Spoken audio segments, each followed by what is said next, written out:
The San Jose Sharks defeat the Washington Capitals in overtime. 2-1. It's Teal Town After Dark.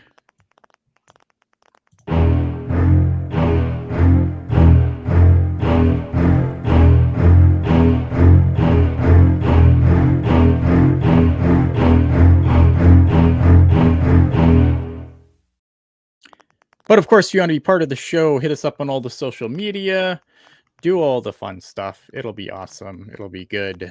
And let's get down to it. Landi. Howdy. How you doing, buddy? Long time.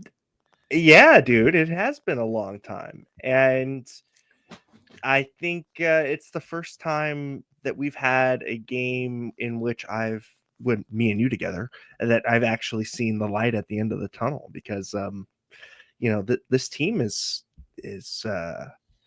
starting to build something here. Yeah, it's nice. I mean, obviously William Eklund scores the overtime winner, really quick overtime, which is probably works to the Sharks' advantage, because I think that they've kind of struggled 3-on-3, even though it was I know they had a 4-on-3 advantage, but I feel like they've kind of struggled with possession a little bit in the overtime. If they lose the face off right away, so obviously they get in there really quick, and William Eklund beats Logan Thompson, who I thought both goalies had a really good game. I think we'll start there. Goaltending. Why is Landi in the sky? Why is Landi in the sky? Well, so now this is shark teeth. So I'm just looking for I'm looking for a good background here. But all right.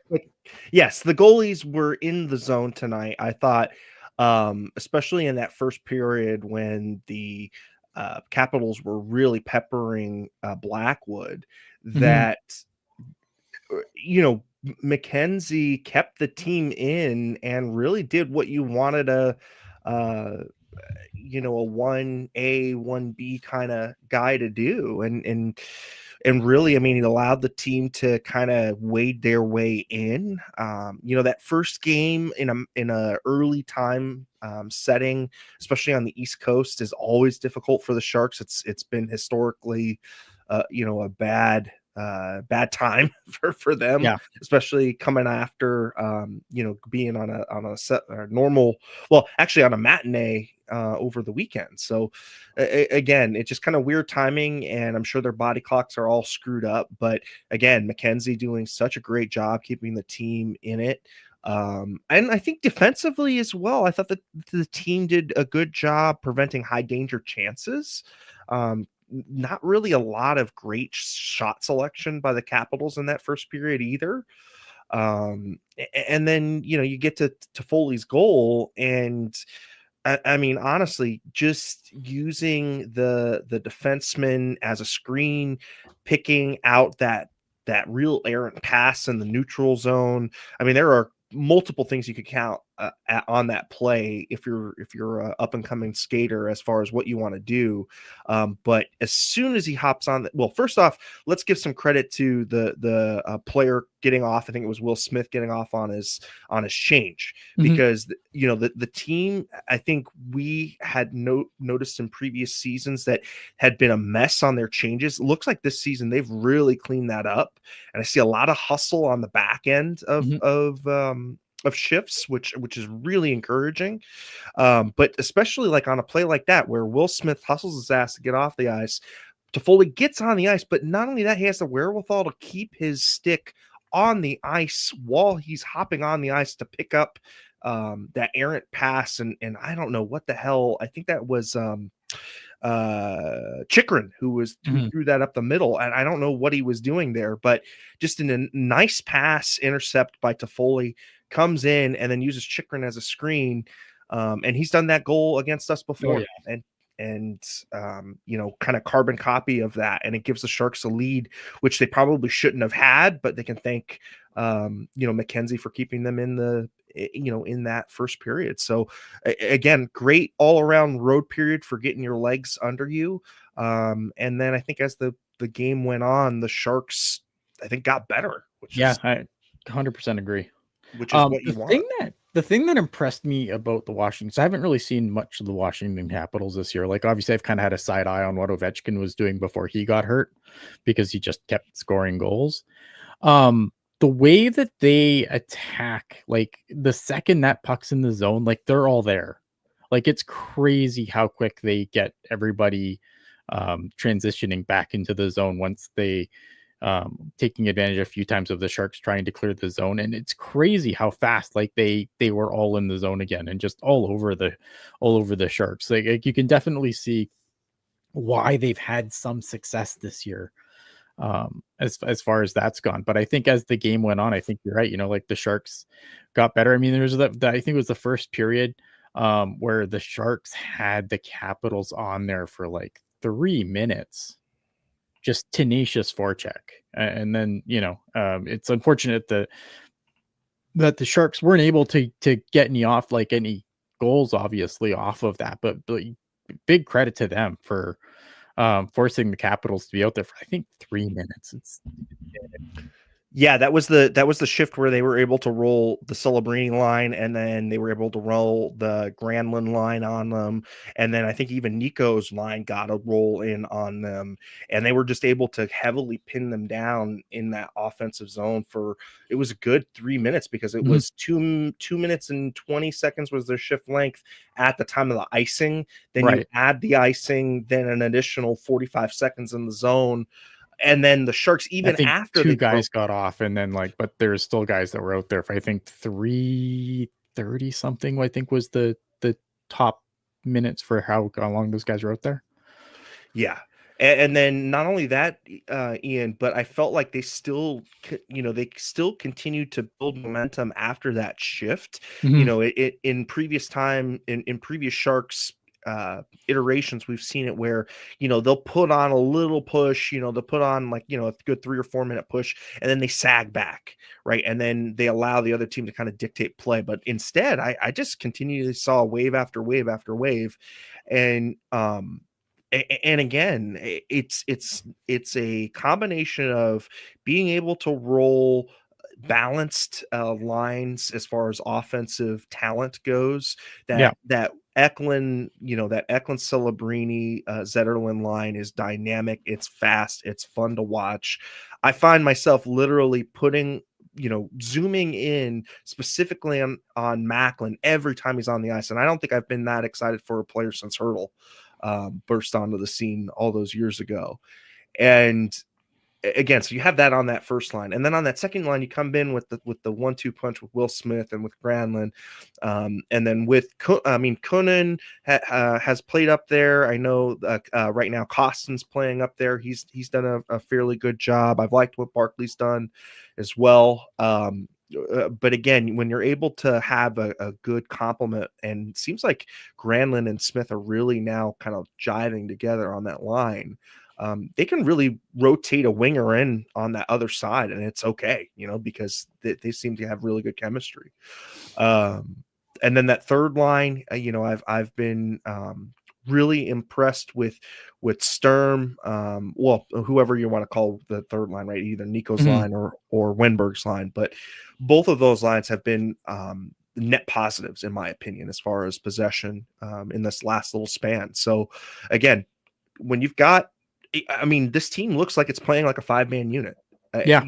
When you've got the three forwards tracking back as hard as they are now, doing great with the back checks.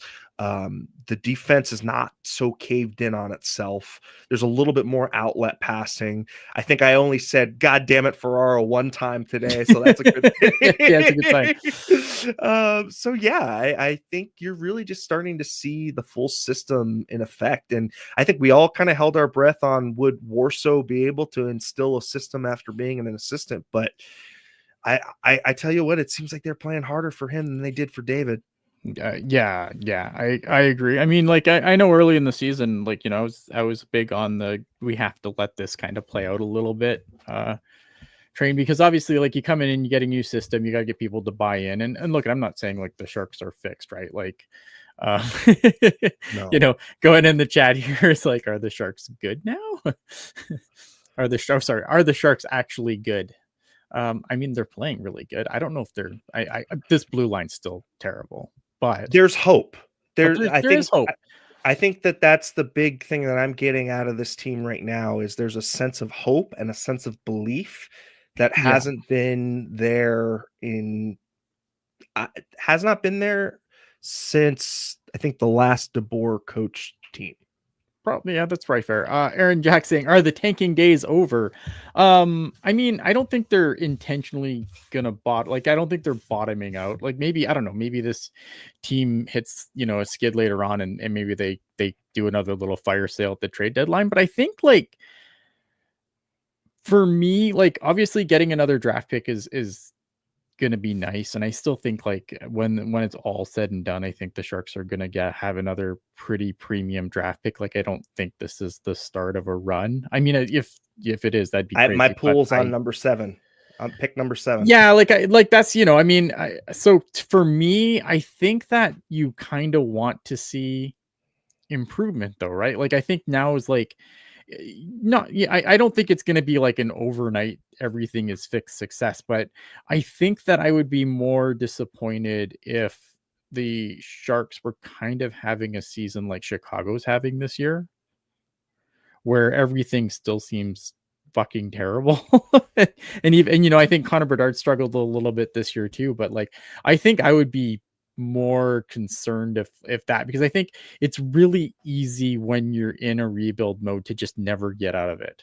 And I was going to go exactly to that sentiment, Ian, because we've seen teams be in perpetual rebuilds. I mean, Christ, look Mhm. at Buffalo and how many times that has been they got false started. And so there's a part of me that goes, yeah, I want to acquire all the assets that I can, Mhm. but if this team is going to rise up and you've got a good nucleus of both balanced and balanced of veterans and young kids, and they're starting to gel, just leave it alone, just let it be. And I was gonna say if they're challenging for a wild card spot come a trade deadline, I don't see how you can send the message to the team to if you break it up. I mean, I don't know what that kind of a message sends to the team, and and Yeah. and so I think right now where it's all gravy at this point, and I think to burst a lot of people's bubbles, I think we are going to draft in the team, between 7 and 10. I think is where I'm kind of forecasting. I think seven's like is I don't know. I mean, it depends on what happens to lottery and everything else, but I still think like as much as I'm enjoying this right now, I still think this is a top 5 drafting team. But 3 points out of a wild card. I mean, Yeah, I know, that's I know, but I know, I think it's a I know, mirage. I know, and you look at the games played. I don't know. Let's say this: if they get back to 500, I think then we can start to have a real conversation of what direction the team needs to go. Insofar as, do you accrue picks at this point, or do you just let it ride? Oh, you But don't I mean, this is if this team does anything, it's house money. You don't add to it. You don't. no, no, no, no, no. You let it ride. Yeah. Yeah, you let the thing ride, and you don't take away from it. Maybe if you can add some young pieces, young for young, or what have you, net positives, I think that's what you do. um but let me tell you about this, Ian. I mean, I'm starting to really think that Granlund extension might be a better thing than not.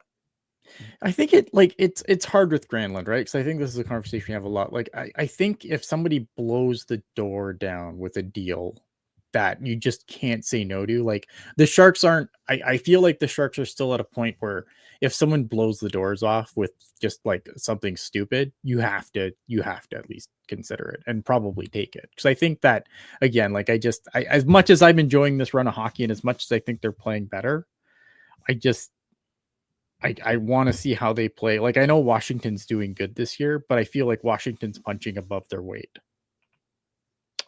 Agreed. And this is a Alexander Ovechkin-less team, so that power play is not nearly as lethal as it would have been, facing tonight. The onslaught. Yeah. But quickly, there's some good questions that are coming up in the chat on Ian hates the Sharks. I do. Noted shark hater Ian. The Grease But like asking, Rock. Oh yeah. let me Go ahead. hit this. Celebrini and Smith going to play in the World Juniors? I mean, Celebrini, no, absolutely not. I think with the way he's put up points and stuff, and he's been such a major part. And Will Smith, I think, has played him. Like, I think if Will Smith was still struggling like he was earlier in the season, then I think the Sharks would at least have that conversation. With how he's played of late, I don't think they would consider sending either of them at this point. No. I mean, shit, you're talking more along the lines now of Celebrini getting four nations tournament roster spot. I mean, I don't think he will, but he could be definitely like an injury alternate because that kid is really, really dynamic. And as far as Smith goes on Team USA, I don't think he's there yet, but I definitely think he's played his way into a position where I think going forward he'll be looked upon as part of Team USA. But I think at this juncture right now he's still got to work on his game a little bit more. So yeah, that's kind of where I'm at with the team. And what question did you want to hit? And I'll see if I can. I mean, I was just looking at Rocks and Jaws comment here. The first Sharks team to refuses to quit, and then they make it hard even for the best teams to win against them. And so that's exactly kind of dovetailing into my point previous was if you remove a piece from that come trade deadline, I mean, what kind of message does that send, and how does that affect that drive? And I don't want them to lose that. I want to answer a question for Chris here. Do you think Will Smith gets some AHL time so he can play in the playoffs? So here's how this works. As long as they can do what's called a paper transaction, where you basically assign a guy and then call him back up immediately. As long as he is on the roster, I believe it's the AHL trade deadline, or I can't remember which deadline it is. It's a deadline. And as long as they are on the roster for that deadline, then it is A-okay. Give me a second here. I am being phone called. Nope, we are not answering this. Sorry about that. Man, yeah. So as long as there's a point where basically, because obviously their waivers isn't a consideration here, as long as they're on that roster, they at a certain point, I believe it's the AHL trade deadline, or it could be the NHL trade deadline. It's one or the other. As long as they do the paper transaction, they are good to play. They could send Celebrini and Smith down to play for the Barracuda once the Sharks are done playing. Well, you heard it from the man here. That's how it works. Mike Greer, you talking shit about the team. That's why it's a private number, probably. That tracks. Yeah. Stop being. Look at again, and then Celebrini, SJ is saying like he's so negative. I agree, man. The kids are playing well. The team is playing well. I just like. But like, let's see them get back to 500. I think that's a good. Yeah, like if they get back to 500, let's talk, right? Like I'm enjoying this because I think you should always enjoy when the Sharks do well.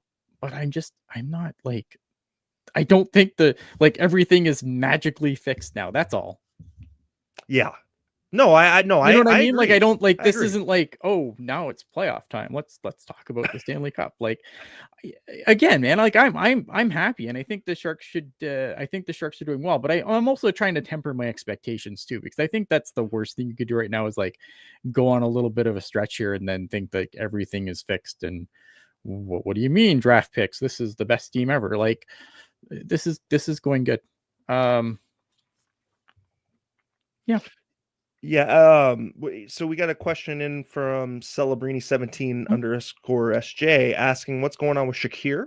Shakir Mukhamadullin obviously missed training camp due to injury. I think Shakir Mukhamadullin. I feel like he's always been kind of a slow starter. He wasn't very good to start for the Barracuda. I think in the last weekend against Abbotsford, I thought he started to look more like the guy that we thought we were getting. I think he just missed training camp, and I think it's hard for some guys to get up to speed quickly, especially in the AHL, because like the AHL schedule is obviously a little more spread out than the NHL schedule. You're playing you might play a game in the middle of the week and then you play a back-to-back on the weekend. In the AHL, whereas obviously the NHL, you're playing almost every other day at some points. And I think sometimes it just takes guys to catch up. I think I think he's starting to look more like himself. But I think, he still has ways to go, which is kind of annoying. Yeah. All right. Well, I think we'll kind of dovetail back into the game. In that second period, Nick Dowd gets his seventh of the season. 13:02 coming in, and this one is one of those ones where you have a busted coverage and you just get a one timer, and unfortunately, it's one of those set plays off of a face off. You live and die by those sometimes, and you learn that you got to kind of defensively align a little bit better and be a little bit stronger on the face off, and take what you can from that and move on. Yeah, I think that obviously it was missed coverage. I was trying to figure out whose guy it was. I don't know, but I couldn't, I'd have to go back and watch it a couple more times to try and figure out whose guy it was. But yeah, just it was an unfortunate play, I think, for a team that's done really good, and like you said, it's a set play. It's something that it's something that I've Washington's done a few times this year, from highlights that I've seen. So yeah, I mean, there wasn't really much Mackenzie Blackwood could do. You just want the defense to be a little better. Yeah, exactly. I think that's really all you can do, and maybe defensive positioning. And then going into that third period, you had really spirited play, I think, back and forth. And yeah, I mean, the Sharks outshot them, I think 13-4 or something crazy like that. Yeah, really good period for the Sharks. If I'm Spencer Carberry, I'm probably pretty angry at my team, but I think if you're Warsaw, you're pretty happy. Yeah, and then finally we get that penalty that's drawn very late in the game, with the high stick from Tom Wilson. Again, I think Sharks fans were all kind of collectively holding their breath there. Yeah, I didn't see it, so I don't know. Something happened. I was distracted for a second. I just turned my head and I saw he was down. I seen it was a head thing, so I'm like, "Where's the response?" And I think we saw a few people like that in the chat saying that. And I think I'd have to go back and look at who was on the ice because it is Tom Wilson. Yeah. I don't think so. I don't think Zetterlund might have been the biggest guy out there. And I don't think he wants to get filled in by Tom Wilson. Not especially wearing that cage. But you'd like to see, I think you'd like to see a little bit more of a response, even though that wasn't really it wasn't dirty. It was just, he was trying to lift his stick and it was an unfortunate play for Tom Wilson. I don't think he was trying to stick Macklin in the face or anything silly like that. But it did hit him in the face. And look at this guy's the centerpiece of everything. I want to see people a little more angry. Yeah. So then the Sharks were unable to score, carrying in that extra man into the overtime period. And then the Sharks were able to get the goal off of the faceoff. You got Mikael Granlund and Celebrini getting the assists off the faceoff, with William Eklund getting that one timer on a power play goal. Sharkies win it 2-1, and shock. I mean, absolutely shock the Capitals, who had been putting up 5 spots, seemingly at will against teams, and being held to 1 goal tonight. I mean, on 32 shots, and the team, that was 29 shots. So 1 goal on 29 shots, good for a .964 save percentage from Mackenzie Blackwood this season. Yeah, I'm supposed to do that, ain't I? Oh, yeah.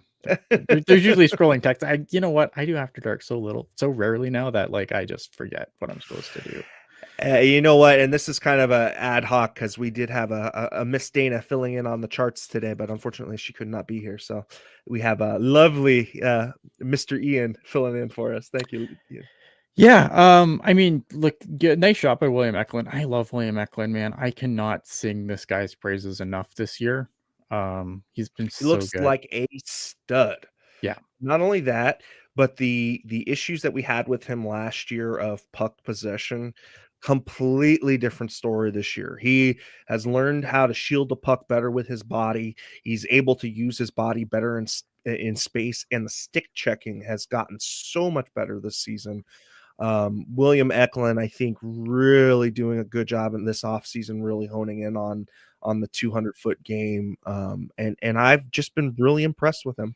As the defensive has gotten better, his offensive game has come with it. And it doesn't seem like he's forcing plays any longer in the offensive zone. He's able to hold on. It looks like the whole team isn't forcing plays anymore. What's a good comparable for Eklund? Who would you compare him to? Of former Sharks or just in general? TJU, former Sharks or just in general? Let me know. And I'll try and think. I am drawing a blank. Because he kind of reminds me of I was gonna say Miles Wood, but I was also thinking maybe Jacob Voracek with more scoring. Yeah, I don't hate that. Jerry F with the $2 super chat. Thanks, Teal Town USA, celebrating a Sharks win with my son. Always happy to have you here, Jerry. Thank you for the $2 super chat. Thank you. Eklund does not equal Timo Meier. Stop it, AJ. Parise? I don't hate it. Because Parise was, at the end was a winger, more playmaker, less about the scoring, but, more. I know he was started as a center, but I know at the end he became a winger. So I don't know. I'm thinking like playmaking wingers, and they don't come around very often. He's not like Adam Oates. He doesn't have Oates' shot. Can play make like Oates, but doesn't have a shot.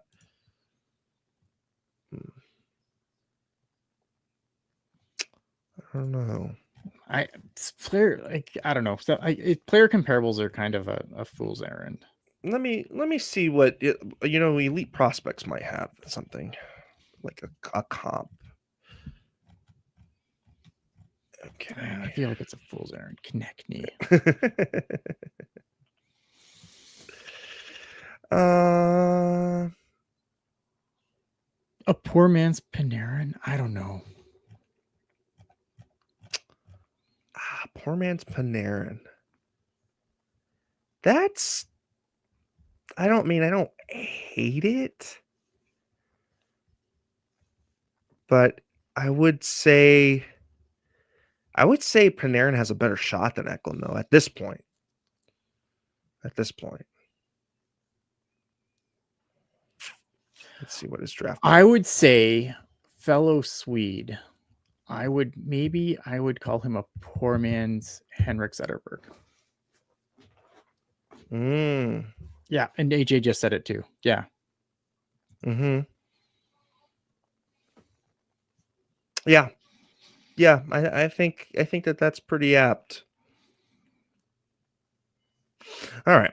Well, anyways, he's able to get that sneaky shot in. The shot surprisingly heavy for how much he was able to get onto it, and he's able to sneak it through, and the Sharkies win. And again, I mean, going into this game, they kind of had all the reason not to win and not to bring extra effort, but I think again, just showing that with whatever effort they were able to bring, they were able to structure a good game into that, and they were able to kind of channel what they could when they could, and were able to wade through the tough portions of the game at the beginning, and then they got their feet in and were able to build on it. So good road win, blueprint for further, and again, you got the kids scoring and playing really strong defensive hockey. I like it.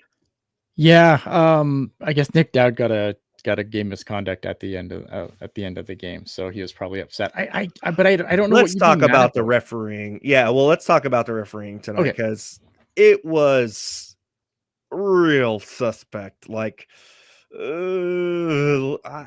I saw the cross checks, the hooks, and I don't know about you, man, but it just seemed like they were looking for calls tonight. And I thought that when they did call, it was kind of ticky tacky. And I think Dowd ended up tongue lashing the referees at the end of the game on the OT winner, because he was still complaining about about some call or some missed call or something. Well, I think if you're the Capitals, like you're obviously upset about that call, but I mean it's you did it in broad daylight, man. Like it's a high stick. Like you have to control your stick. I know you weren't trying to high stick Eklund in the face, but Celebrini in the face, but you hit him and you made him bleed. It's a black and white call. Yeah. No, I agree. Yeah, and the rest picked us at the start of OT. That did happen. But I think it's a fast game, and it's I those guys are good, but sometimes they end up they make a bad decision and end up in the way. But like those guys are all world. Yeah, and I again, it's as I said on the broadcast, it's a fool's errand to go into it. But no, it was a rough night for them. And I think everybody was a little picked, a little teed off. But like they say, it all ends up evening out in the end. And I would not be, I would not be surprised if there's, something that ends up kind of falling in the Sharks' way next time around. Yeah, a veteran should control their stick better late in the game. Yeah, 100%. Like I can understand if you're like. But even if that call went against the Sharks, I'd be like, yeah, that's a high stick. During the last half of the third, Celebrini line had like 3 or 4 goals stolen by Thompson. Yeah, Logan Thompson was really good tonight. I mean, the goaltending was great tonight, both sides of the ice. Logan Thompson, I think, has done really well in Washington, which I'm super happy for because I always thought that he was going to be the guy in Vegas. But obviously, then Adin Hill gets there and wins a cup, and but it just goes to show that sometimes a change of scenery can do a guy really good. I'm super happy for Logan Thompson doing really well in Washington because I always thought highly of him. I mean, the two poster children of needing a new scenery for the Sharks is Wallman and Liljegren, because both of those two have just blossomed on the blue line here. Well, it's nice because I think that like I've complained a lot about Ferraro being a black hole for whoever he's paired with, but it seems like they finally, like him and Liljegren are finally starting to figure it out a little bit. So we'll see. Yeah, apparently there's no post game tonight. I go ahead. I was just gonna say, I mean, I know that the NBC guys have been trying to streamline expenses. we'll just keep it at that. But seems like they're starting to bite out the content now, and that's not good. Well, it's interesting, right? Because you look around the league at teams that used to have NBC sports like for their broadcasts, and like the Sharks are the only ones left. And the Blackhawks. No, the Blackhawks are on their own Chicago sports network now. Yeah. Oh, interesting. Yeah. So the Sharks are the only one that have an NBC affiliate still. And I wonder if it's because the deals that they have with the Bay Area teams are forever. I think isn't it 25 that it's up? It's coming up. I don't know. I don't know the exact date. I just know that the Sharks complained about it for a long time. Yeah. I mean, I would not be surprised if a fresh set of bidding ends up doing something with the rights for the Sharkies at some point. But we'll see. Yeah, NBS Chicago ended at the end of the Major League Baseball season. Oh, well, thank you. Yeah, thank you for 3 years left with for the Sharks deal. Yeah, so it's interesting, right? So I wonder if it's a situation where just they're gonna ride out these deals and then close up shop or whatever, because it seems like, I mean, the RSNs have been kind of bleeding for a while, so it'll be interesting to see what happens. But now that we're kind of just talking about anything and everything, let's probably wrap this up because it's just an after dark, and you know what? It's nice. It's like 10:15. Game's over, show's over, man. I like this is beautiful. Why do I cheer for teams that are on the West Coast? All right. So do we want to cover anything else kind of for the rest of the week? I mean, I know we got next Tampa. On Thursday. Yeah, we got Tampa next. And I think I'm just pulling up the schedule here for Thursday. Yeah. San Jose at Tampa at 4 p.m. Pacific. So that's another early game. And Landi will be helping out on the broadcast again and on Saturday too. So they'll complete the Florida circuit with a game at the Panthers at 3 p.m. on Saturday. So again, I think it'll be a good little test here to see the next upcoming opponents on what the Sharks are going to be, made of. Look, if they can come out with 2 to 3 points between those two teams, I'd be very happy. 2 points would be good. 3 points would be happy. 4 points would be ecstatic. I probably say that they're more apt to get the split, and I would probably say Tampa of the two is more likely to be, where the win might come. But again, I think we'll see what the team is able to muster, and I think it'll be a good test, and we'll really do see where. I think you got to they're probably going to throw Vanacek in one of these games too, and I think Vanacek's been okay, but he hasn't been Mackenzie Blackwood. Nice little tidbit from the Teal Town USA account. Thank you so much. I think it's either AJ or Puckeye running tonight. Darren, Uncle Darren saying Celebrini had the second assist on the OT goal. He has a 5-game point streak, 4 games, 4 assists, longest by a Sharks rookie since Jonas Donskoy had a 5-game streak from January 16th to 24th in 2016. Very good. The only 18-year-old to have a longer streak is Jeff Friesen, 6 games from March 25th to April 5th. 1995. Wow, I was a young man then. I'm not anymore. Well, you know what? I mean, look, if Celebrini continues on this pace, man, I'm telling you, Calder. The points. With the number of points he's put up in so few games, but it's crazy because like. The points are good. Don't get me wrong. I love all the points. I love the goals and everything. But the thing that I love most about Celebrini is just how he plays the game complete. Like he just has such a complete game. And I think it's easy to get goo about the points, but like the way he plays away from the puck, the way he plays in his own end. Isn't it Crosby-esque? That's a big comparison. That's a big comparison. I know. But the kid he's doing it. Yeah, look, all right. If he ends the season at a point per game, I think we'll rest the case there. But I'm excited. I'm really excited to see where he's going. And it's fun to watch games again. It's fun to talk about it again. Yeah. All right. Let's get this out of here. Yep. In case you missed it or you want to watch this again, you could always find us on YouTube. Where you can find this show and every other show. If you want to help us out, all you have to do is hit that like button. You could also leave us a comment. Comments help us, so other Sharks fans can find our show if they haven't found us already. If you aren't subscribed, now's a great time to do so. Hit the bell so you can be notified when we go live. Other than that, you can find us on audio wherever you get your podcasts from, all the platforms, Spotify, whatever Google has now, Apple, whatever, podcast apps. They've all changed their names. Like, I don't know, man, I'm old. Other than that, we appreciate you being with us tonight, and we will see you on Thursday following our game with the Tampa Bay Lightning. Have a good one, and we will see you then.